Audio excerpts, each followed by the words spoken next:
Good evening, everybody. Welcome to River Community Church. My name is Sam. I'm one of the pastors here. I'm thrilled that you're all here tonight. If you're new here or if you haven't been here for a while, what you need to know is that we're in the middle of a series we're calling Address the Mess. And really, it is exactly what it says it is. It's a chance for us to look at the messes in our own lives and address them. Not just avoid them, not stuff them down, not put them in our back pocket until later, but actually address the messes that we have in our lives. And this week, I think is going to be particularly helpful and maybe a little bit more encouraging because this week we're going to talk about how we can make our mess matter. We can actually make our mess matter. And I think that's really helpful to know.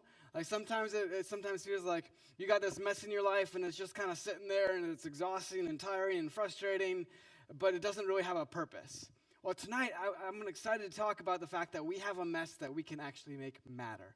That we can make it worth its while, that we can make something of it, and not just have it be this pointless thing, but have it have a purpose and meaning. And I think that's really awesome. That's encouraging to me because sometimes you got that stuff that you don't feel like it's worth your time, but when it actually has a bit of meaning, suddenly it takes on a whole new role in your life, and that's awesome. If you got Mike's email, do you guys get Mike's email? If you got it this week, you got a fun little note from him. We were joking this week about how for me, this sermon is a once-in-a-lifetime sermon, and I'll talk about what that is in just a minute. If you don't get Mike's emails during the week, excuse me, you can fill out the connection card that's in front of you and make sure your email address is right in there, and then just have that in there, and you'll get the weekly thoughts from Mike every once in a while. They're always fun, and you can be up to date on those kinds of things. Before we get into everything, let's just take a moment and let's take just a second here and invite God to be with us and help us to learn from him this evening. So would you pray with me? Dear God, we are just so grateful to be here tonight. We're so grateful that even when life is messy, even when things maybe seem a bit pointless to us, that you can bring meaning to it, that you can make that mess matter. So as we look at making this mess matter, God, we ask that would be apparent in our lives, that thing that we know is a mess in our life, that you would show us how to make it matter. We pray all this in Jesus' name. Amen. All right, so like I said, this is excuse me. Natasha, could you grab me a glass of water and bring it up here? I've got this thing in my throat, and I don't want it to be staying there. So if you could do that, that'd be great. Thank you. Anyways, I was talking about how this is like a once-in-a-lifetime sermon for me to give, and there's a few reasons for that. There's actually like a level of reasons why that's the case. Number one is tomorrow I turn 30, and so today is like the last chance I have. Woohoo! I know, some of you are like, man, he looks 22, and others of you are like, man, he's been here forever. He's only 30. How is that possible? It could be either or. The first joke I ever told here, first sermon I ever gave was, I can't believe some of you like drop your kids off with a 12-year-old. That was the first joke. I got a lot more laughs that time. Anyways, so that's happening, but that's not the only reason. But because that's happening, thank you, Natasha, I've been a little bit more reflective than normal. You know when you have like those transitions in life where you're like the first one, or the one that's not like a decade is 21. Like that's the last one before it's just decades. Like 21 and then it's 30, 40, 50, 60, 70, 80, 90, 100. Like when you get to 100, I'm pretty sure at that point you don't reflect anymore. You're just like, all right, we did it. That's awesome. But I've been a little bit more reflective. I've been thinking about things. What's the meaning of my life? What's my purpose? Have I accomplished anything? All those terrible thoughts that apparently you get when you come upon those things. But that's not it. There have also been a number of experiences over the past few weeks that have really forced me to take a little bit of time to think about life and purpose and all of this stuff. And the first is actually this. Do any of you know what this is? Probably can't see it very closely. If you know it, don't shout it out. But this is a very important tool I found out. But a number of months ago, my wife began to tell me that I had certain things in my nose I had to shove back up there or get rid of.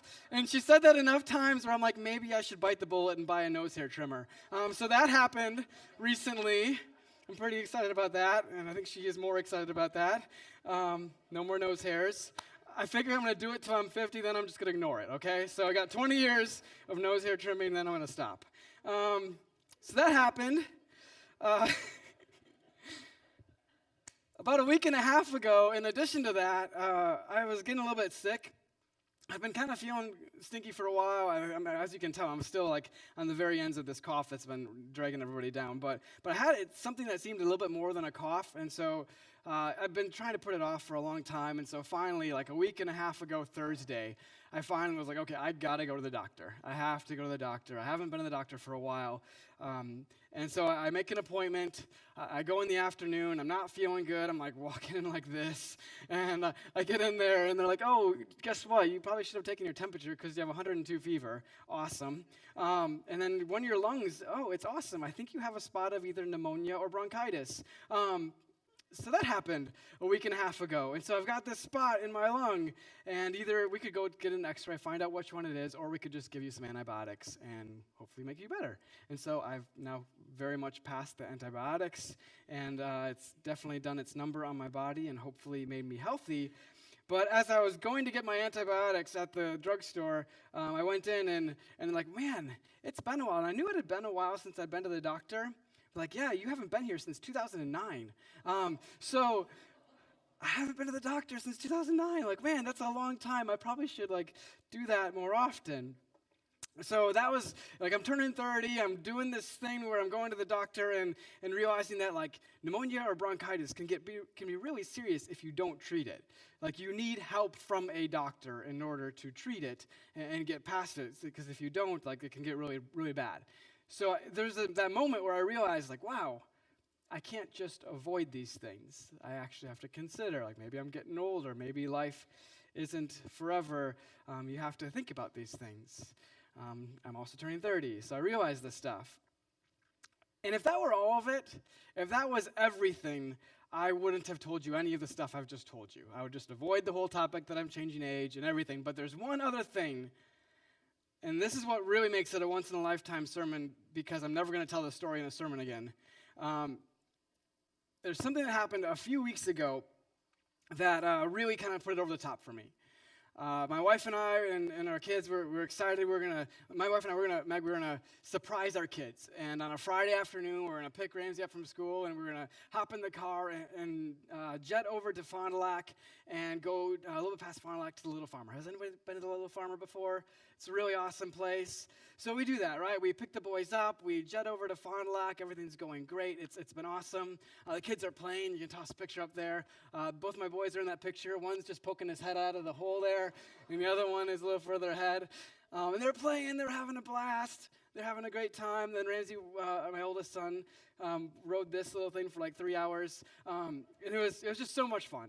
It was a great time. It was a great night. It was beautiful. It was actually warm those few weeks ago. And sun was out. It was perfect. We did that for a couple hours. We played. And then we were going to finish it off with going to do the family thing where you get some apples and some apple cider and caramel apples to finish the night out. So we go and we do that. We go, we get caramel apples, we get a couple apples to take home, some apple cider, and we're sitting there and enjoying them. I got caramel apple with coconut on it. It's really good. It was awesome. So I was enjoying that. The boys got caramel and sprinkles and all this other stuff, and they were eating the caramel and the sprinkles and not the apple, as you can imagine. And it was really fun. And so we're doing that, and all of a sudden I take this bite. And it goes down, and have you ever had that moment where it's it gets stuck, but you just swallow it down a little harder? I'm just going to swallow it down. So I try and do that a couple of times. And all of a sudden, I try and do the whole breathe in thing, and it's and it was stuck. It was really stuck right in there. And I didn't really know what to do. We had a whole bunch of people around us. So my first instinct, for some reason, is just to stand up and start waving my hand, can't breathe, or whatever, I can't talk either. And so I do that, and I wish I could tell you that in that moment, like, I saw a light, or I found out the purpose of life, or had my whole life flash before my eyes. But honestly, the only thought that came through my mind was like, is this it? Like, are you serious? It's an apple that's going to do me in. Are you kidding me? That was a thought that literally went through my head. And in like 2 seconds of that happening, this angel of a man, I found out his name later, his name is Al, comes running before I even realized it, before any of us could do anything. He's around me doing the Heimlich and gets that thing out after a couple of tries. It was wild. It was totally and completely wild, and it was like 15 seconds of time. And I was sitting there, and I hugged the guy afterwards, and like a little later, I find him again and shake his hand and say thank you. He was like, no, it's fine. I was just happy to help. But I was so grateful. Like, that really was this moment of fear. I always expected that it would be me who would do that for somebody else, right? Like, I would be the one giving the Heimlich, not someone doing it for me. It's funny, afterwards we were walking around, and my youngest son, Archer, kept on saying, Daddy, why did someone squeeze you? He also let the cat out of the bag to a bunch of other people by saying, my daddy got squeezed at the little farmer. Like, thanks, buddy. Great. So that happened. My wife and I don't think we said more than 10 words. We just did this. I did this, like the whole nervous laughter thing afterwards. I didn't even know what to make of it. But then all four of us eventually got in the car and started driving home. I don't know if any of you have been on that side of Lake Winnebago at sunset before, but we saw this.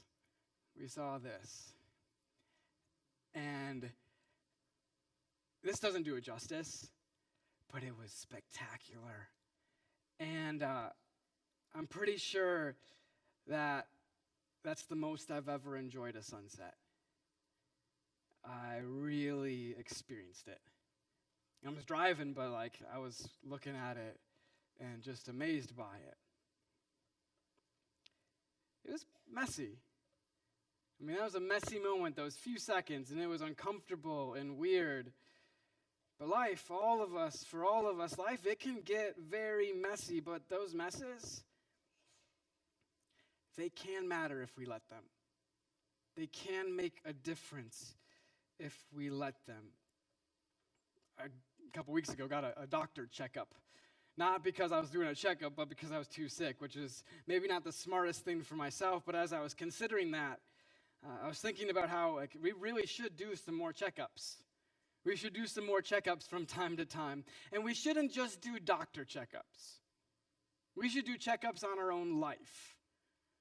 Whether you're 30 or 46 and a half or 90 or whatever you're at, wherever you're at in life, it doesn't matter who you are or where you're at, you can do a life checkup.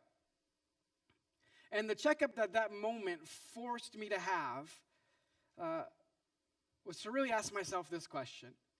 And so no matter where you're at tonight, I'm asking you to ask yourself this question.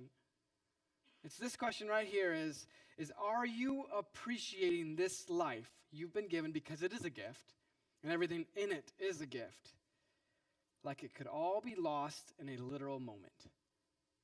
Because it could be lost in a literal moment. Are you appreciating it? Now, whether you're a person that follows Jesus or not, I feel like that's something you can all grab a hold of and leave and make a difference in your life this week. But if you're a follower of Jesus, or if you're interested in following Jesus, there's more than that. There's even more than that. Because as we consider this, my challenge to you is to ask yourself even more than that, is to ask yourself, as you think about what you're appreciating and holding on to, are you holding on to the people you love? Are you holding them? Are you telling them how you feel about them? Are you savoring the good moments when they come? Are you realizing that it is a good moment and appreciating it? Are you living with a purpose more than just getting by? More than just kind of sliding on through? That moment, it really opened my eyes wider than they had been. And it's silly because it was so short and it was so absurd what happened. but it helped. Excuse me. It helped me. It helped me open my eyes. Sometimes that's what messes do for us. Sometimes messes are the best thing that could ever happen to us. Now, I don't know where you're at tonight. I don't know what's happening in life. I don't know what kind of messes you're dealing with, but I'm sure you've got some. I mean, maybe it's the marriage, right? And it just kind of feels like it's crumbling or it's in shambles. Maybe it's your health. You got some really tough news from the doctor, and it hits you really hard, and you're not sure what to do about it, and you're not sure if you can face what it is. It could be your bank account. You weren't trying to spend all the money, but you stretched yourself for this one thing, and then something else happened, and it was just too much. And so there you are, tight with your budget. Could be your grades in school, and maybe you didn't study hard enough for a test, and now all of a sudden you're trying to play catch up. It could be a family feud. It could be anything. There are so many messes in our lives. We all have them. But whatever your mess is, you have to know something, and it's this. And this is really powerful, and we've talked about it, but I want you to really think about how this can apply to your life. It's that your mess can matter. It can matter. Let me explain what I mean. There's this woman once.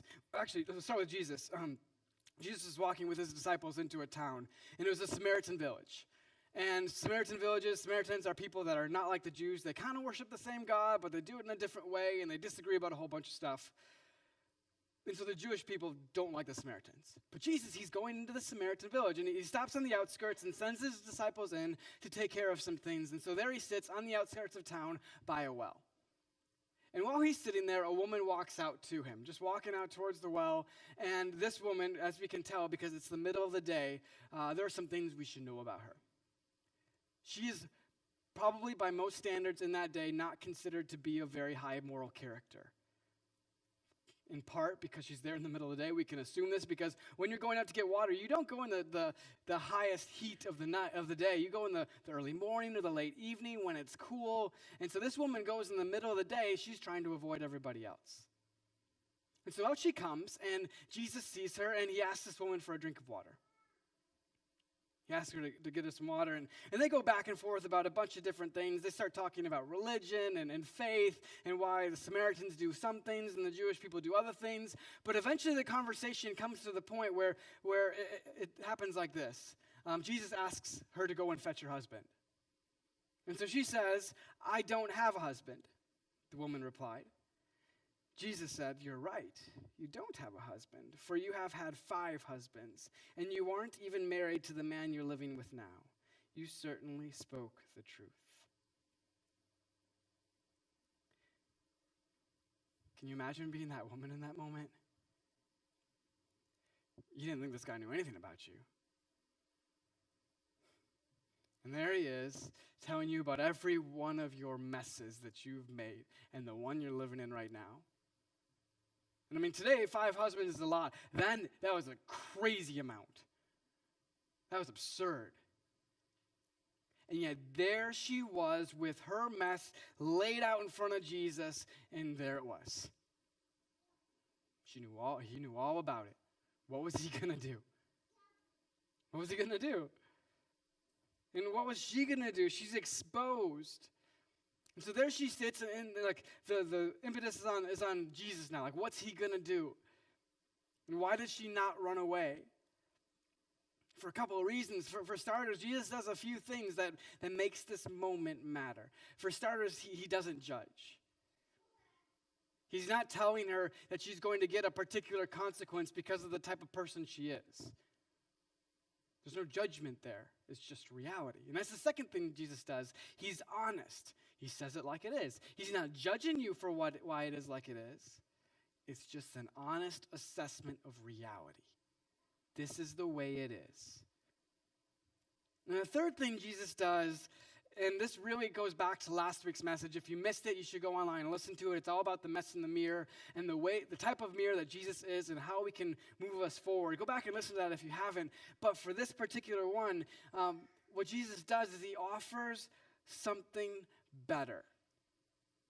He offers a way forward. This is what he says in John 4:13-14. Jesus replied, Anyone who drinks this water will soon become thirsty again. But those who drink the water I give will never be thirsty again. It becomes a fresh, bubbling spring within them, giving them eternal life. Jesus has something that she doesn't have right now. Jesus offers her this way forward that she hasn't experienced yet. What does she do? In a bit, we'll find out just exactly how she makes her mess matter. We'll see that in a minute. But what's important about this is that our messes and her mess, and so we can apply this to our own lives, they place us in unique positions to see with new eyes.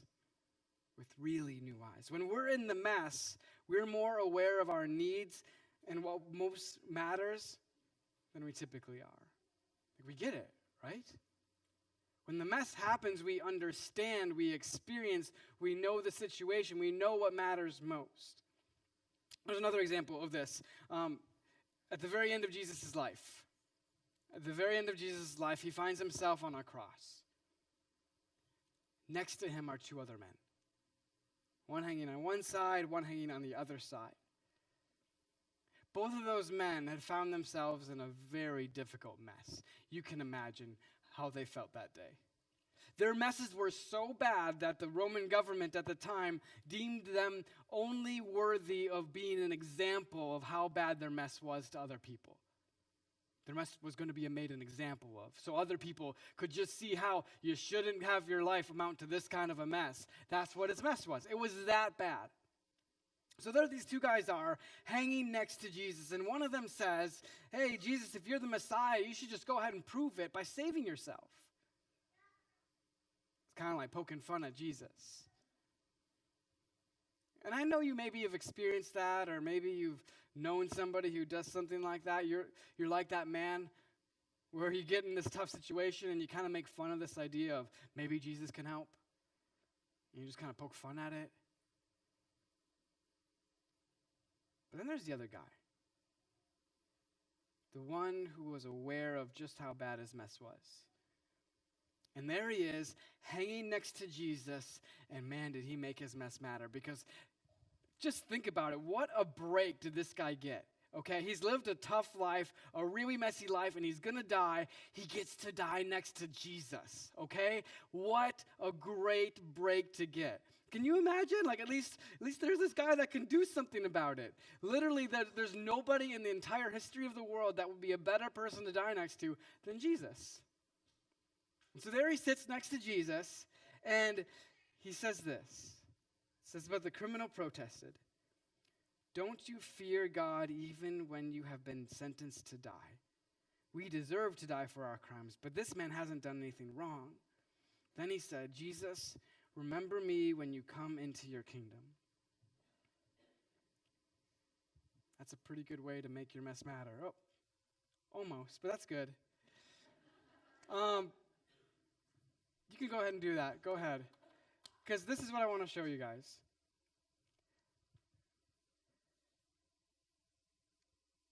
Darkness makes things more clear, right? Normally you don't think that. Normally you think light makes things more clear, but sometimes darkness makes things more clear. Because we're really good at seeing that light right now. We're really good at knowing where the light comes from.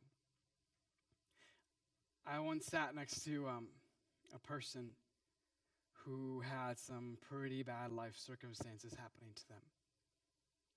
And there they sat, and their bodies shook, and tears came down their face.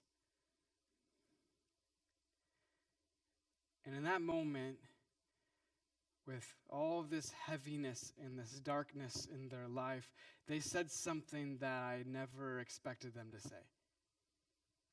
Something that I only hoped they would someday say. They said, "I've been praying.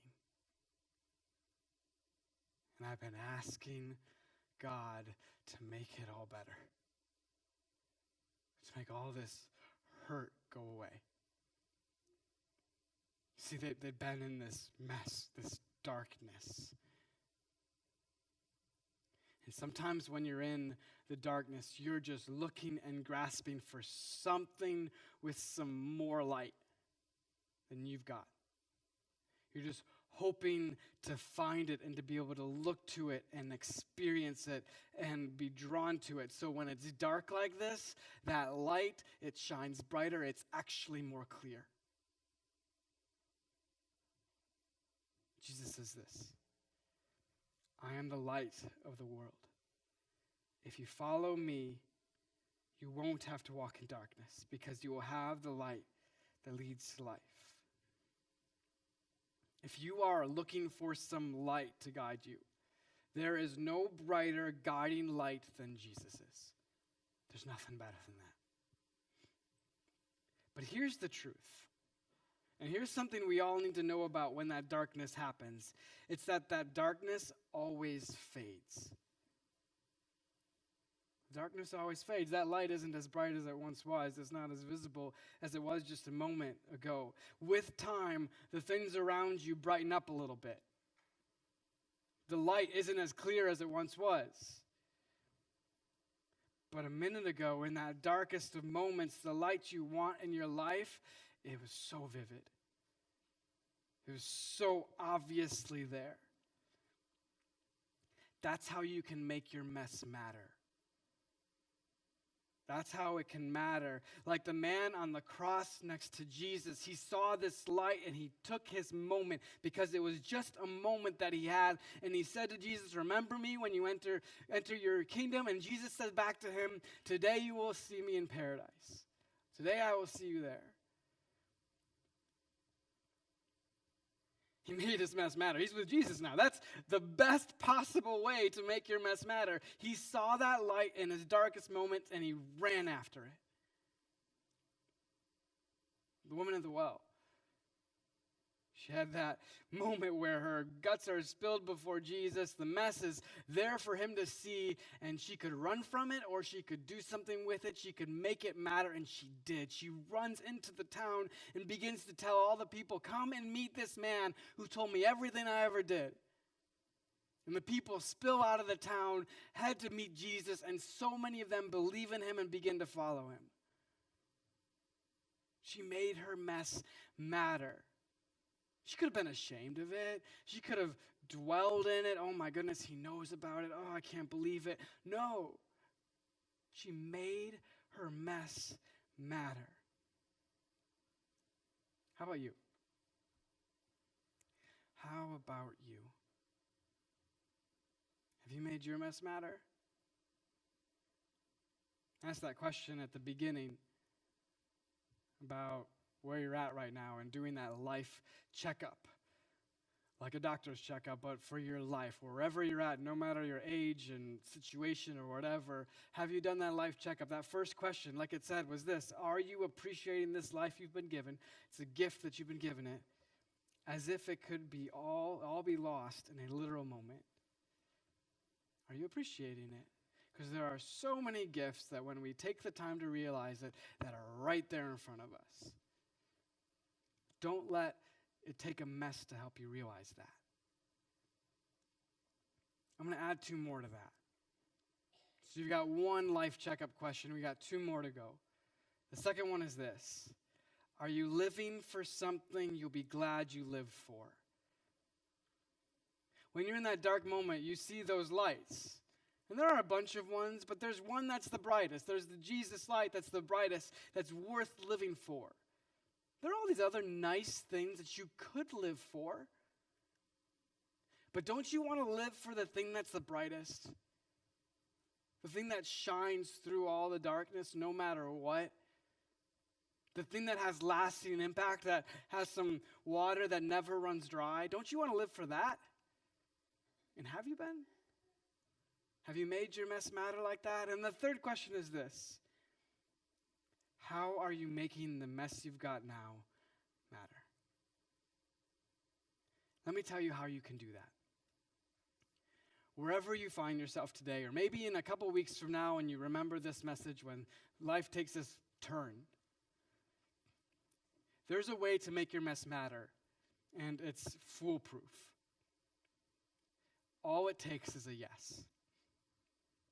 It takes a yes, I believe in you, Jesus, and I'll do whatever you ask. Now you can ask. You can ask whatever you want. You can tell me to do whatever I want. You can tell me whatever direction I need to go. The answer is yes. I've already decided the answer. I'm not waiting for the question. I'm not waiting for what's going to happen next or to kind of feel things out as I go. The answer is yes. Now what do you want me to do? Sometimes it takes that messy situation for it to get to that point where you realize you can't figure this life out on your own. You need a guiding light. You need someone directing your life. Do you have that? Do you have that? I'm going to finish off by praying, and it's going to be very simple. I'm just going to ask God that we would be able to make our messes matter. And as we do that, we would look for what direction he wants us to go, say yes, that we would live for this brightest light, not for any dim or dull thing that's kind of trying to steal our attention, that we'd be grateful for these gifts that God's given us that are right there in front of us, and that it wouldn't take a mess for us to realize that they're there. Would you pray with me? Dear God, we are just so incredibly grateful that you love us like you do. We can't do this by ourselves. We can't do this on our own. We've made plenty of messes. And so God, today, for those of us who are willing to say it, the answer is yes. Yes, we will follow you. Yes, we want to go wherever you want us to go. Now you can ask the question. Now you can tell us where that is. The answer is yes. Now where do you want us to go? And God, as we do that, I pray that we wouldn't need a mess in our lives to appreciate just how amazing you've blessed us, all the amazing ways you've blessed us. And in addition to that, God, I pray that we could make our messes matter by following you. We pray all these things in Jesus' name. Amen.